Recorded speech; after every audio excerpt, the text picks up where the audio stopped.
नमस्कार दोस्तों, आप सभी का स्वागत है आपके अपने परिवार ह्यूमैनिटीज 24/7 पर। मैं आपका इंग्लिश एजुकेटर आदित्य भैया आज आपके लिए बहुत ही खास सेशन लेकर के आ गया हूं।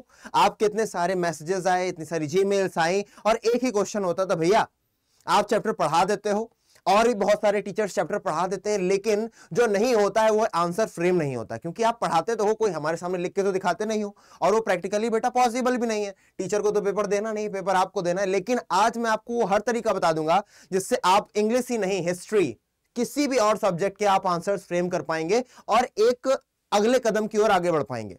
मैं नहीं कह रहा बेटा कि आप कुछ बेस्ट अच्छा कर लोगे, लेकिन हाँ ये है, आप आज से बेहतर जरूर हो जाओगे। अब आप सभी से एक बहुत ही ऑनेस्ट क्वेश्चन मैं पूछ रहा हूं और उसका ऑनेस्ट आंसर आप लोग कमेंट सेक्शन में मुझे बताना कि कैसे एक बेस्ट आंसर क्या होता है। आपने क्या बेस्ट आंसर लिखा है कभी? क्या आपने कभी भी किसी भी सब्जेक्ट का कोई बेस्ट आंसर लिखा है? हाँ, आप लोग आंसर मुझ तक पहुंच रहे हैं कि हाँ आपने कभी नहीं लिखा।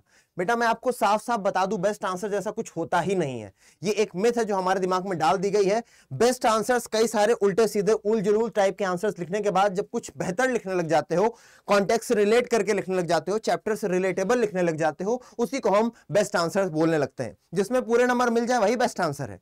अब किसी को 3 में से 3 मिल गए तो वो बेस्ट आंसर हो गया? नहीं, वो भी बेस्ट आंसर नहीं है। एक और बच्चा है वो भी 3 में से 3 ला रहा है। Best answer is just a myth. Best answer बोले तो जो आपको रिलेटेबल लगे, जो आपको कॉन्टेक्चुअल लगे, वही चीज आपके लिए बेस्ट है। अभी लिखना कैसे है, आज के सेशन का जो टॉपिक है वो भी यही रहेगा, how to frame best answers. हालांकि मैंने आपको बता दिया ये एक धोखा है, बेस्ट जैसा कुछ नहीं है, आप बस बेहतर हो सकते हैं दिन पर दिन, तो इसको देते हैं काट यहीं पर से। तो यहां पर मैंने लिख रखा है 1 2 3। There are 3 stages. जब आप कोई आंसर राइट करते हैं तो 3 स्टेजेस होते हैं। जब आपके सामने कोई क्वेश्चन आता है तो उसके पहले आपकी कुछ मेंटालिटी होती है, लिखते समय आपकी कुछ मेंटालिटी होती है, एंड आफ्टर दैट आपकी कुछ रिस्पॉन्सिबिलिटी बच जाती है जब आप लिख देते हो आंसर। उन सब चीजों पर हम लोग क्रमवार तरीके से, यानी कि सीक्वेंशियल तरीके से बात करेंगे। ठीक है, चलिए। तो पहली चीज जो जरूरी है बेटा, इस क्रम में इस कितने सारे पार्ट्स होने वाले हैं हमारी राइटिंग से रिलेटेड। तो सबसे पहले बेटा आप मान लो पेपर देने बैठे। हम सभी को पता है बोर्ड एग्जाम्स में हमको 15 मिनट का समय मिलता है और ये पॉजिटिव और निगेटिव दोनों ही है हमारे लिए।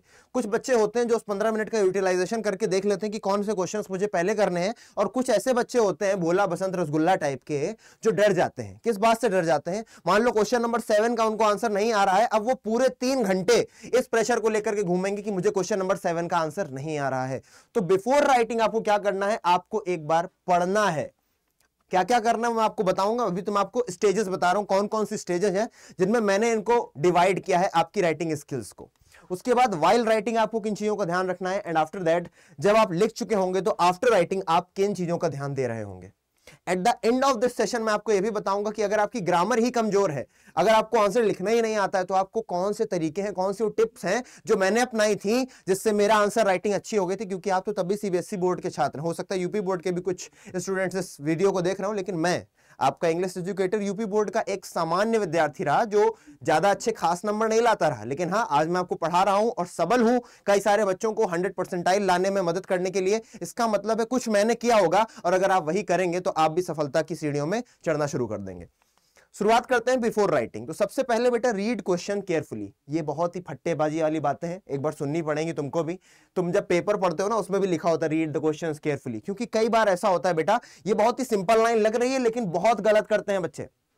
खास करके जो एमसीक्यू वाले क्वेश्चंस होते हैं, बीच में वो प्यारा सा नोट लिख देता है और हम सर्राटेदार पढ़ते हुए चले जाते हैं, नोट नहीं पढ़ते और ऑल ऑफ द अबव लगा करके चले जाते हैं, रॉन्ग आंसर को पिक करके चले जाते हैं, और बाद में आकर घर पे कहते हैं ओ शिट मैन, ये क्या हो गया, मैंने नोट पढ़ा ही नहीं। तो किसकी गलती थी? गलती आपकी थी, और गलती हम जैसे टीचर्स की भी थी जिन्होंने पेपर से पहले आपको नहीं बताया कि ये गलतियां आप कर देते हो। क्योंकि टीचर, मैं हमेशा बोलता हूं बेटा, there are no bad students, only bad teachers. तो अगर आप गलती कर रहे हो, इसका मतलब हम जैसे टीचर्स ने वो गुंजाइश छोड़ी, लेकिन वादा करता हूं आपके लिए गुंजाइश नहीं छोड़ेगा आपका आदित्य भैया। दूसरी चीज क्या है बेटा, always identify chapter and author या पोएट। हमेशा आपको आइडेंटिफाई करना है। आपके सामने जब भी क्वेश्चन आएगा, आपके सामने जब भी पैसेज आएगा, जब भी कोई ना कोई long answer, short answer question पूछा जाएगा, तो आपको सबसे पहले आइडेंटिफाई कर लेना है कि भाई साहब किस चैप्टर का है ये। इससे आपको फायदा क्या होगा, when you recall that chapter, और आपको ये पूरी प्रैक्टिस करते रहना है आपके टर्म एग्जाम से लेकर के। अभी आपके सितंबर में बहुत सारे बच्चे मुझे बता चुके हैं टेलीग्राम के माध्यम से, व्हाट्सएप ईमेल के माध्यम से, कि उनके सितंबर में हाफ ईयरली पेपर्स हैं, और वो बता चुके हैं कि उनके कौन कौन से चैप्टर्स आने। तो सबसे पहले आपको चैप्टर आइडेंटिफाई करना है। चैप्टर आइडेंटिफाई करने से मिलेगा क्या बेटा, पहली बात तुम्हारा कॉन्फिडेंस बूस्ट हो जाएगा कि हाँ मुझे पता है ये क्वेश्चन किस चैप्टर से है। उसके बाद तुम्हें उस चैप्टर की समरी रिकॉल करनी है। अगर तुम ये बार बार अभी से करना शुरू करोगे, it's a multiple way revision, आप इसमें रिवीजन कर रहे हो बहुत सारे तरीकों से। उसके बाद आपको ऑथर या पोएट के बारे में जान लेना है कि भाई कौन था इसका ऑथर, क्योंकि जब किसी को कुछ नहीं आता है ना, तो ये जो कुछ लाइंस होती है ना, this question has been taken from the फलाना type chapter and the writer का नाम लिख देते हो, तो आपको ये एज मिल जाती है कि जो एग्जामिनर होता है, कॉपी चेक करने वाला, उसको इतना आइडिया लग जाता है कि बच्चा बिल्कुल बकलोल बसंता नहीं है, इसको कुछ तो आता है, बिल्कुल रसगुल्ला बच्चा नहीं है, ठीक है ना। उसके बाद आपको जाना है कॉन्टेक्स्ट पर। किस पर? कॉन्टेक्स्ट पर। क्योंकि बेटा एक ही चैप्टर में लगभग 5 से 6 पन्ने होते हैं, कई सारे पैराग्राफ्स होते हैं, उनमें अलग अलग कॉन्टेक्स्ट होता है। जैसे कि अगर मैं बात करता हूं पहले ही चैप्टर की द लास्ट लेसन, जिसमें विलियम डगलस, कहां चले गए हम, तो डीप वाटर में चले गए, जिसमें हमारा जो फ्रांस था वो दौड़ता भागता है स्कूल की तरफ जाता है। उसमें कई सारे किस्से आते हैं ना, एक तरफ पता चलता है कि भाई साहब बर्लिन से ऑर्डर आया है, एक तरफ पता चलता है कि आज मास्टर साहब नए नए कपड़े पहन के आए हैं, फिर पता चलता है अरे पीछे वाली सीट्स पे आज बुजुर्ग लोग बैठे हैं जहां पे कोई नहीं बैठा करता था, फिर पता चलता है मास्टर साहब आज ज्ञान दे रहे हैं, मास्टर साहब आज पैट्रियोटिक हो गए, मास्टर साहब का कद काफी ऊंचा हो गया है, मास्टर साहब विवला फ्रांस लिख रहे हैं। तो ऐसे कई सारे कॉन्टेक्स्ट हैं जिनसे अलग अलग क्वेश्चन पूछे जाएंगे। आपसे वैल्यू बेस्ड क्वेश्चन पूछे जाते हैं, आपसे इमेजिनेशन बेस्ड क्वेश्चन पूछे जाते हैं, डिस्कशन बेस्ड क्वेश्चन पूछे जाते हैं। इन सभी को लिखने के लिए लिखना पड़ता है। कितनी साधारण सी बात बोली है मैंने, इन सभी को लिखने के लिए लिखना पड़ता है, और आप लिखते ही नहीं है तो आपको लिखने की आदत डालनी रहेगी। चिंता मत करें, मैं और भी बहुत कुछ बताऊंगा। उसके बाद बेटा identify the tense in which question has been asked. It's a very important thing here. आप किसी भी टीचर का वीडियो उठा करके देख लेना, मैं कभी भी आपको ये मना नहीं करता कि आप सिर्फ एक टीचर को देखो, आप जिसको देखना चाहो देखो, लेकिन मैं हमेशा बोलता हूं जो समझदार होते हैं ना, वो अपने कंटेंट को सीमित रखते हैं, 4 जगह जाके मुंह नहीं मारते, है ना। एक सच्चे इंसान में और एक अच्छे ना इंसान में यही अंतर है ना, 4 जगह मुंह मारेगा, और जो 4 जगह मुंह मारता है उसको कुछ नहीं मिलता। अर्जुन ने क्या कभी द्रोणाचार्य के अलावा किसी से सीखा? कर्ण ने क्या कभी परशुराम के अलावा किसी से जाकर के सीखा? आपने क्या एकलव्य को देखा कि उसने एक बार अंगूठा कटवाने के बाद क्या किसी और को गुरु माना? नहीं माना। यही तरीका है सफलता पाने का कि आपने एक बार जिसको गुरु मान लिया, टीका लगा लिया जिसके नाम का, बस फिर जब तक पेपर दे नहीं देना है और जब तक जीवन का अंत नहीं आ जाता तब तक वही गुरु रहने वाला है, ठीक है ना। अनटिल अनलेस वो गुरु ही खोटा साबित हो जाए। पर द्रोणाचार्य कभी खोटे साबित नहीं हुए, कभी भी परशुराम खोटे साबित नहीं हुए, तो आपके आदित्य भैया भी खोटे साबित नहीं होंगे। आपको ये समझाने के लिए मैं एग्जांपल लेता हूं, ठीक है ना। Identify the tense in which the question has been asked. आपको टेंस का आइडेंटिफिकेशन करना पड़ेगा जिससे ये क्वेश्चन पूछा गया है। अब मैंने ये क्यों बोला बेटा, जो कि लिखते समय आपको टेंस का बड़ा ध्यान देना पड़ता है, ग्रामेटिकल एरर्स का ध्यान देना पड़ता है। अगर एग्जामिनर की नजरों में आ गई 2-3 ग्रामेटिकल एरर, तो वो बेटा तुम्हारे नंबर ताड़ देगा और तुम मंटादार हो गया फिर तुम्हारा। आइडेंटिफाई द टेंस, जब तुम टेंस आइडेंटिफाई कर पाओगे तभी तुम आंसर में भी आइडेंटिफिकेशन दे पाओगे। मैं भी बताऊंगा दूसरे सेक्शन में, जब हम बिफोर राइटिंग से आफ्टर राइटिंग या फिर वाइल राइटिंग में आ जाएंगे। चलो अब वाइल राइटिंग की बातें करते हैं। सबसे पहले keep in mind the question type, कि क्वेश्चन टाइप क्या है, वेदर आपको शॉर्ट आंसर लिखना है या आपको लॉन्ग आंसर लिखना है। अब मैंने ये क्यों बोला, क्योंकि आपको रायता फैलाना होता है। रायता फैलाना in the sense, short answers का जो सीधा सीधा आंसर होता है ना, वो मुश्किल से 1 लाइन का होता है, लेकिन आपको 1 लाइन के लिए 3 नंबर नहीं मिलेंगे, क्योंकि हम सभी को पता है कि भाई साहब अगर आप शॉर्ट आंसर दे रहे हैं ना तो आपको 3 नंबर मिलना है, और 3 नंबर के लिए एटलीस्ट 3 लाइन तो लिखनी पड़ेंगी। और अगर आंसर इतना सही है कि फ्रांस कौन था, तो आप बोल दो कि France was a resident of अल्सेस, लेकिन इतने से नहीं होगा, फिर आपको यह भी बताना पड़ेगा he was going to school, है ना। फिर आपको स्टोरी के बारे में 1-2 लाइन और जोड़नी पड़ेगी, अपना थोड़ा रायता आगे पीछे का थोड़ा समेटना पड़ेगा, क्योंकि ये डिमांड है उस क्वेश्चन के आंसर की, अदरवाइज आपको अच्छे नंबर नहीं मिलेंगे। आगे देखते हैं, watch tense of the question. फिर से वही बात आ रही है, क्वेश्चन का टेंस ध्यान में दो। पास्ट इंडेफिनिट में अधिकतर क्वेश्चंस पूछे जाते हैं, जहां तक मेरा अभी तक का अनुमान है, जितना मेरा पढ़ाने का एक्सपीरियंस रहा है, 90% क्वेश्चंस जो फ्रेम होते हैं वो पास्ट इंडेफिनिट में फ्रेम होते हैं या पास्ट टेंस में ही फ्रेम होते हैं, तो आपको उनके आंसर्स भी सेम टेंस में रखने हैं। साथ ही साथ बेटा, अगर आप बहुत ही ज्यादा रसगुल्ला टाइप बच्चे हैं, बहुत ही एकदम प्यारे मुलायम बच्चे हैं, तो सिंपल सेंटेंसेस का यूज करें और समरी बेस्ड सेंटेंसेस क्रिएट करें। बहुत ही प्यारी बात बता दी है मैंने आपको बस समझने की देर है। मैंने क्या बोला है, सिंपल सेंटेंस बनाइए, बहुत लंबे चौड़े सेंटेंस मत खींचिए, क्योंकि उसमें ग्रामेटिकल एरर होने के चांसेस बढ़ जाते हैं। Until unless it is the requirement of the answer, तब तक ना करें कुछ ऐसा लंबा सेंटेंस ना बनाएं जब तक रिक्वायरमेंट है, अदरवाइज आप समरी बेस्ड सेंटेंस। और बेटा मैं हमेशा बोलता हूं, मैं आज फिर बोल रहा हूं, किसी भी चैप्टर का अगर आपको आंसर लिखना है, आपके दिमाग में समरी फिट होनी चाहिए, और ऐसी फिट होनी चाहिए कि अगर मैं आपको एक सफेद पन्ना दे दूं और एक पेन दे दूं तो आप खून अपना निकाल करके लिखने के लिए काबिल होने चाहिए। इतनी आपको समरी अच्छे से आनी चाहिए। वो बच्चा पूछ ही नहीं सकता ये क्वेश्चन कि मैं आंसर कैसे लिखूं जिसको किसी भी चैप्टर की समरी नहीं तैयार है। आपको हर एक चैप्टर की समरी बामशक्कत बिल्कुल एकदम कंठस्थ होनी चाहिए, आपकी जबान पर होनी चाहिए, और ये इंपॉर्टेंट है, आपको समझ में आनी ही चाहिए समरी, क्योंकि जब समरी आती है तो आप उससे शॉर्ट आंसर्स निकाल ले जाते हो। भले आपको नहीं आते, 3 में 3 नहीं मिलेंगे, 2.5 नंबर का वादा तुम्हारा भाई करता है यहीं खड़े खड़े, ठीक है ना, 2.5 नंबर निकलवा दूंगा तुमको मैं समरी से। लॉन्ग आंसर 5 में से बेटा 4 4.5 कहीं नहीं गए, 4 तो कहीं नहीं गए, ठीक है ना, अगर आपको केवल समरी आती है। हाँ, वैल्यू बेस्ड क्वेश्चन है तो फिर वहां पे अपने घोड़े दौड़ाने पड़ जाएंगे, सिखाया जाएगा, टेंशन मत लो। हर एक चैप्टर जब मैं कराता हूं तो वहां पर वैल्यू बेस्ड क्वेश्चन होते हैं, आप उससे देखा करें। आगे देखते हैं, सिंपल सेंटेंस यूज करना है, समरी बेस्ड सेंटेंस, और लास्ट में बेटा prefer pointers instead of paragraphs. अब ये बड़ी मोहब्बत वाली बात बता दी मैंने आपको, क्या कि पॉइंटर्स का यूज करें इंस्टेड ऑफ पैराग्राफ। अब क्योंकि मैं सिर्फ इंग्लिश के लिए तो बता नहीं रहा हूं, मैं तो बाकी सब्जेक्ट्स के लिए बता रहा हूं, तो बेटा इंग्लिश की विडंबना यह है कि आप वहां पर पॉइंटर्स को ज्यादा यूज नहीं कर सकते। हालांकि लॉन्ग आंसर में आप जाकर के 1 2 3 करके पॉइंटर्स बना सकते हैं, लेकिन वो भी मैं सजेस्ट नहीं करूंगा। लेकिन अगर आप केमिस्ट्री का पेपर दे रहे हैं, फिजिक्स का पेपर दे रहे हैं, अगर भाई न्यूमेरिकल है तब तो भूल जाओ, अगर हिस्ट्री है, जियोग्राफी है, इन सभी में आप पॉइंटर्स में अपने लॉन्ग आंसर्स को बता सकते हैं। अगर आपसे पूछ लिया जाए कि भाई एलुवियल सॉइल के बारे में बताओ, तो तुमको पता होना चाहिए कि चैप्टर 1 में, मैं क्लास 10th की अगर बात करूं तो ये चैप्टर 1 का है, और अगर क्लास 12th की बात करूं तो मुझे चैप्टर पता नहीं है, ठीक है ना। तो जो भी चैप्टर है उसमें आपको वो कॉन्टेक्स्ट से याद करना है, किस जगह से पूछा गया है, तब आप वहां से पॉइंटर्स लिख पाएंगे कि ऐसी होती है, ऐसी होती है, आप उसके बारे में बता पाएंगे, पॉइंट्स में बताएंगे, तो इससे सरल होता है एग्जामिनर के लिए आपको मार्क्स देना। 3 नंबर का क्वेश्चन है बेटा, 3 आइडियाज तुमने दे दिए, तुम्हारे 3 नंबर तय हैं।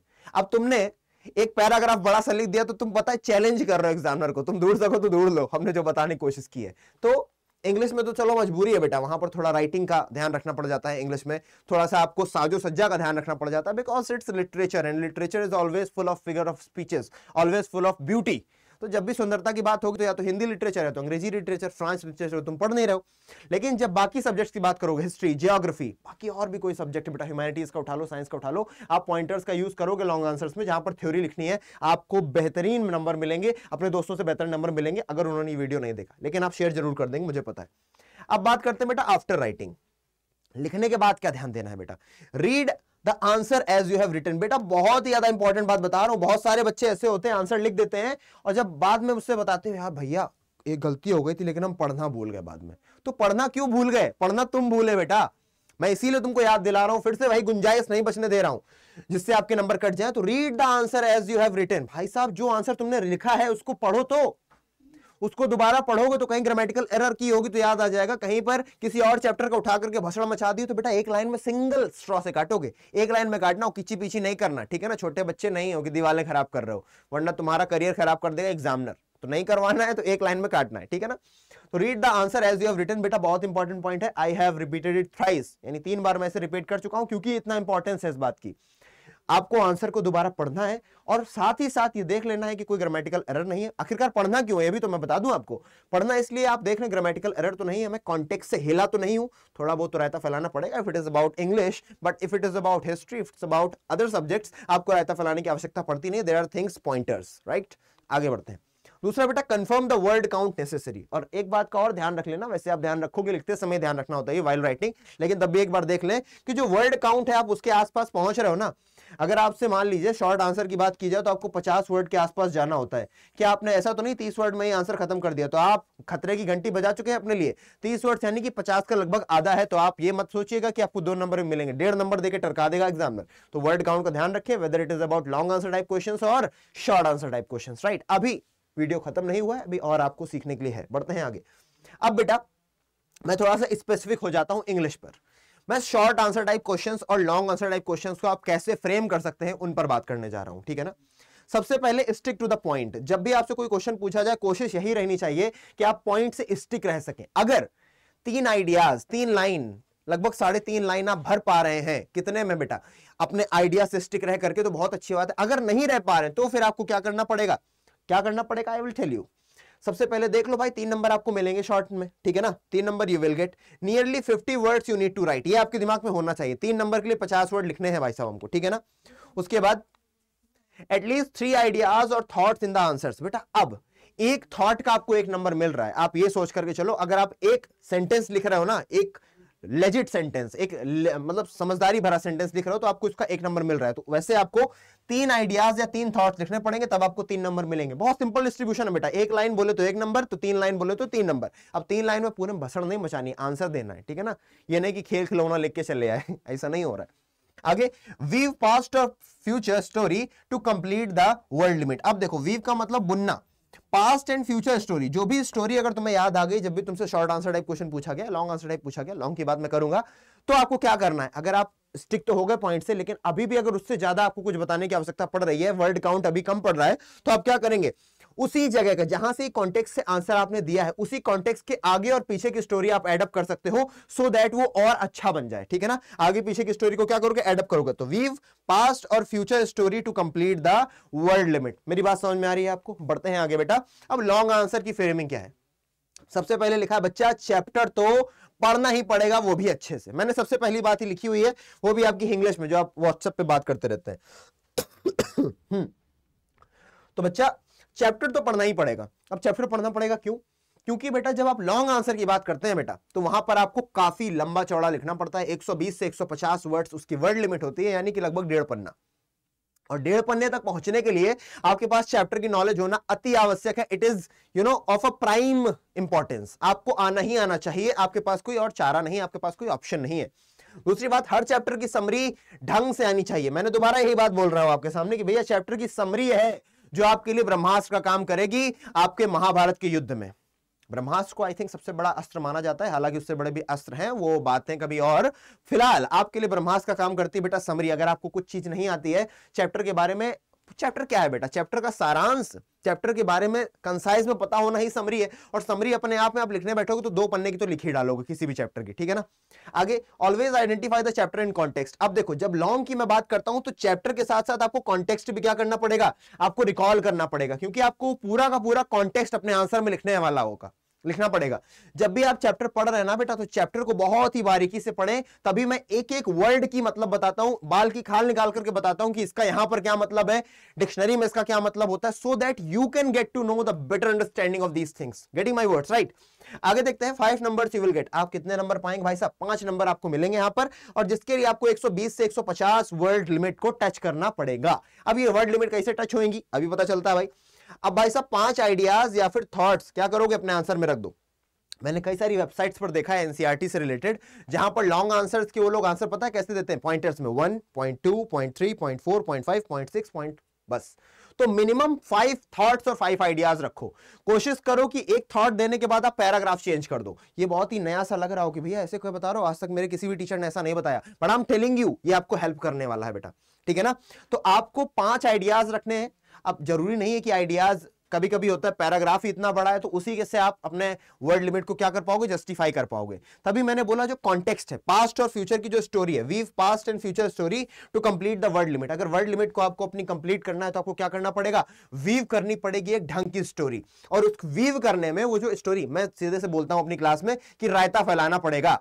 आंसर तो आप दे लोगे बेटा आधे में, लेकिन जो इवैल्यूएशन वाले क्वेश्चंस होते हैं, वैल्यू बेस्ड क्वेश्चन होते हैं, उनमें आपको अपने दिमाग के घोड़े दौड़ाने पड़ते हैं, अपनी मोरल वैल्यूज को सामने लेकर के आना पड़ता है, अपनी एनालिटिकल स्किल्स को तखत पे रखना पड़ जाता है, टेबल पर रखना पड़ जाता है, एग्जामिनर को यह बताने के लिए कि हां मैं इस भारत का युवा सोचने समझने की क्षमता रखता हूं। आपने कभी सोचा कि वैल्यू बेस्ड क्वेश्चन आपसे पूछे क्यों जाते हैं? Because they want to know whether you are able to think और नॉट।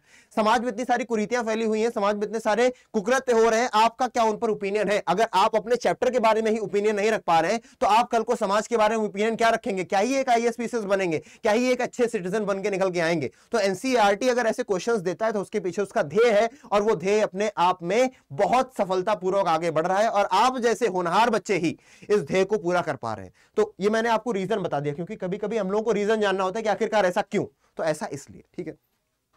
तो लॉन्ग आंसर के लिए बेटा कॉन्टेक्स्ट लिखने की आवश्यकता है। जिस भी कॉन्टेक्स्ट से क्वेश्चन पूछा गया है उस कॉन्टेक्स्ट को लिखने की कोशिश करना। और आप लोग अगर क्लासेस में आओगे मेरे द्वारा पढ़ाई जाने वाली 7 बजे ह्यूमैनिटीज अड्डा पर, 8 बजे साइंस अड्डा पर, तो उससे आपको बहुत मदद मिलेगी। मदद क्या मिलेगी बच्चे? आपको मदद ये मिल जाएगी कि आप देख पाएंगे किस तरीके से मैं लॉन्ग आंसर्स को रिलेट करके पढ़ाता हूं, कैसे मैं उसका एक मैप बना देता हूं। मैप बोले तो मैप बोले तो एक आइडियल मैप बना देता हूं, उसको नहीं बोलते तुम लोग फ्लो चार्ट, तो एक फ्लो चार्ट तुम्हारे लिए क्रिएट कर देता हूं कि तुमको रटने की आवश्यकता नहीं, तुमको मैं कीवर्ड्स दे देता हूं और उन कीवर्ड्स के इर्द गिर्द तुमको अपना पूरा का पूरा क्या होता है, आंसर घुमाना होता है। ये हो गया कीवर्ड, हो गया तुम्हारे पास अगर 15 कीवर्ड है, 15 कीवर्ड मोर देन इनफ है एक लॉन्ग आंसर को लिखने के लिए। I can show you that in any of my class. आपको बस आने की आवश्यकता है ह्यूमैनिटीज अड्डा और साइंस अड्डा 24/7 पर, ह्यूमैनिटीज पर 7 बजे, साइंस पर 8 बजे, तो आना भूले नहीं। अभी रुको, प्रमोशन करने लग गया, वीडियो खत्म हो गया, ऐसा नहीं सोचना था रे बाबा, अभी है रे बाबा। इधर आओ, अंतिम टिप, और ये सबसे इंपॉर्टेंट टिप है जो मैं मानता हूं, जो मैंने यूज की थी। भाई साहब, मेरे जो टीचर थे उनका नाम था अनिल मिश्रा सर। अनिल मिश्रा सर ने हमसे कहा था, आदित्य तुम्हारी इंग्लिश बहुत अच्छी है लेकिन तुम्हारी राइटिंग स्किल्स बहुत पुअर हैं। मैंने कहा कैसे सही करें? उन्होंने इतना सब ज्ञान नहीं दिया था, तुम्हें मिल रहा है। उन्होंने सिर्फ एक बात बोली थी, बेटा जितने आंसर्स लिख सकते हो उतने आंसर्स लिखना शुरू कर दो। दिन में आधा घंटा से लेकर के 45 मिनट रोज दो, किसी भी चैप्टर के शॉर्ट आंसर्स लिखो, भले 3 आंसर्स लिखो, 4 आंसर्स लिखो, पर लिखना शुरू कर दो। तुम खुद धीरे धीरे जानने लगोगे कि क्या सही आंसर है, क्या आइडियल आंसर नहीं है। और इसके लिए तुम्हारे टीचर्स मदद करेंगे। टेलीग्राम ग्रुप बना रखा है यार ह्यूमैनिटीज अड्डा का, खुद मेरा टेलीग्राम ग्रुप है। आओ जुड़ो, आकर के अपने आंसर्स को भेजो, एक दूसरे से डिस्कस करो। भैया ग्रुप स्टडी का फायदा उठाओ ना, तुम्हारे ऐसे और भी बच्चे हैं, कुछ होनहार, कुछ थोड़े से भोले टाइप के बच्चे, एक दूसरे से सीख के आगे बढ़ेंगे। तो लास्ट टिप यही है बेटा, practice answer writing as much as possible. जितना हो सके उतना आपको प्रैक्टिस करनी है आंसर राइटिंग। क्या मेरी बात समझ में आई? तो आंसर राइटिंग प्रैक्टिस करना बिल्कुल नहीं भूलेंगे। एट लास्ट आपको थैंक यू मैं बोल रहा हूं, लेकिन अभी बात मेरी खत्म नहीं हुई है। अगर आप क्लास 12 के शिक्षार्थी हैं, अगर आप क्लास 12 में और आपको लगता है कि मुझे एक ऐसा बैच चाहिए जिससे मैं अपने आप को बेहतर बना सकूं और ये ऐसे वीडियोस भी ना देखने पड़े, तो अड्डा 24/7 को ओपन करेंगे, वहां पर जाकर के आप सबसे पहली लिंक जो है खोल देना, आपको दिखाई देगा ऑल कोर्सेज, इसको टच करो। अब तुमको पता है कि तुम तो हो भाई साहब क्लास 12 में, तो यहां पर लिखा हुआ है स्कूल के 12, खोल डालो भाई साहब। सीबीएसई बोर्ड क्लास 12, आप सीबीएसई के नहीं भी हो तो बेटा इंग्लिश सेम होने वाली है, तो आपको आदित्य भैया मिलने वाले हैं, कोई परेशानी वाली बात है नहीं। अब आप ह्यूमैनिटीज के स्टूडेंट हो, साइंस के स्टूडेंट हो, आई थिंक मैंने आपने सोचा भाई साहब आप साइंस के स्टूडेंट हो, तो हमने खोल लिया भाई साहब साइंस वाला, ठीक है जी। यहां पर आपको दिखा रहा है 2549, हालांकि आपको पहले से ही एक क्या मिला हुआ है, रेफरल कोड मिला हुआ है अगस्त 15, लेकिन कह दो और चाहिए हमको डिस्काउंट बढ़िया, तो भैया तो इसको काट दो, तुमको एक और डिस्काउंट दे देते हैं भैया, स्पेशल डिस्काउंट। व्यू ऑफर्स पे जाओ भाई साहब, यहां पर एक कोड डालो जो तुम्हारे भैया तुमको बता रहे हैं, S743। बहुत अच्छे से ध्यान रखना बेटा, S743, देखो बड़ा करके दिखा दिया ना, S743, फिर से छोटा कर दिया, तुम्हें नहीं करना पड़ेगा, अप्लाई कर देना बेटा। और अप्लाई करते ही अब आपको कितने रुपए की छूट मिल चुकी है बेटा? क्या आपने अप्लाई किया? S743 अप्लाई करने पर आपको छूट मिल जाएगी कितने? 509, यानी कि आप 2489 रुपए में इस कोर्स को खरीद पाएंगे। और कभी कभी तो ऐसा होगा आप इस कोर्स को मात्र 2400 में खरीद लेंगे और 600 के आपको डिस्काउंट मिल जाएगा। तो इस डिस्काउंट को पाने के लिए S743 कोड लगाएं। एंड एट लास्ट आप लोग अपना भला करें, अपना और अपनों का ध्यान रखें और अपने जीवन में आगे बढ़ते चले जाएं। और भी ऐसे ही कई सारे टॉपिक्स के साथ मैं आने वाला हूं बेटा। आप लोगों का एक क्वेश्चन होता है कि डिस्ट्रैक्शन को कैसे दूर करें, अगला टॉपिक मैं ये उठाने वाला हूं। कोई भी अगर आपको समस्या है आंसर राइटिंग से रिलेटेड, कमेंट सेक्शन में मुझे लिख करके बताएं। और जो भी आपकी समस्या है बेटा, मुझे किसी भी चैनल पर, किसी भी हैंडल पर आप मुझसे कनेक्ट कर सकते हैं, whether it's Telegram, whether it's क्या बोलते हैं आपका खुद कमेंट सेक्शन। तो मिलते हैं इसी तरीके से आगे भी। जय हिंद।